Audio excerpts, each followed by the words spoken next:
India Thailand பிரதமர்கள் சந்தித்துக் கொண்ட நிலையில் இரு நாடுகளுக்கும் இடையே பல்வேறு புரிந்துணர்வு ஒப்பந்தங்கள் கையெழுத்தாகியுள்ளன. தெற்கு ஆசியா மற்றும் தென்கிழக்கு ஆசியாவில் உள்ள 7 நாடுகள் ஒன்றிணைந்து பிம்ஸ்டெக் என்ற கூட்டமைப்பை ஏற்படுத்தின. இதில் இந்தியா, இலங்கை, வங்கதேசம், நேபாளம், தாய்லாந்து, மியான்மர் உள்ளிட்ட நாடுகள் இடம்பெற்றுள்ளன. இந்த கூட்டமைப்பின் உச்சி மாநாடு இன்று தாய்லாந்தில் நடைபெற்றது.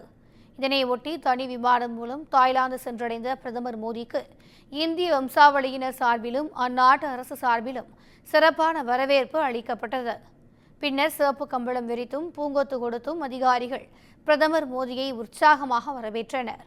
தொடர்ந்து பாரம்பரிய நடனமாடி இந்திய வம்சாவளியினர் அளித்த உற்சாக வரவேற்பை பிரதமர் மன மகிழ்வோடு ஏற்றுக்கொண்டார். பிரதமர் மோடியின் வருகையை ஒட்டி ராமாயண சிவரோவியத்துடன் கூடிய தபால் தலையை தாய்லாந்து அரசு வெளியிட்டது.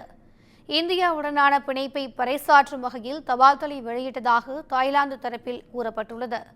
பாங்காக்கில் நடைபெற்ற இந்நிகழ்ச்சியில் தாய்லாந்து பிரதமர் பேடாங்டம் ஷ்னனவர்த்ரா, வெளியுறவுத்துறை அமைச்சர் ஜெய்சங்கர் உள்ளிட்டோரும் பங்கேற்றனர்.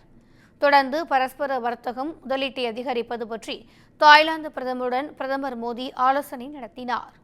இதனைத் தொடர்ந்து இரு பிரதமர்களின் முன்னிலையில் பல்வேறு ஒப்பந்தங்கள் கையெழுத்தானது. தொடர்ந்து பிம்ஸ்டெக் மாநாட்டில் பங்கேற்க வந்துள்ள தலைவர்களுக்கு தாய்லாந்து அரசு சார்பில் இரவு உணவு விருந்து அளிக்கப்பட்டது. இதில் பிரதமர் மோடி, வங்கதேச இடைக்கால தலைவர் முகமது யூனூஸ், நேபாள பிரதமர் KP சர்மா ஒலி உள்ளிட்டோர் பலர் கலந்து கொண்டனர்.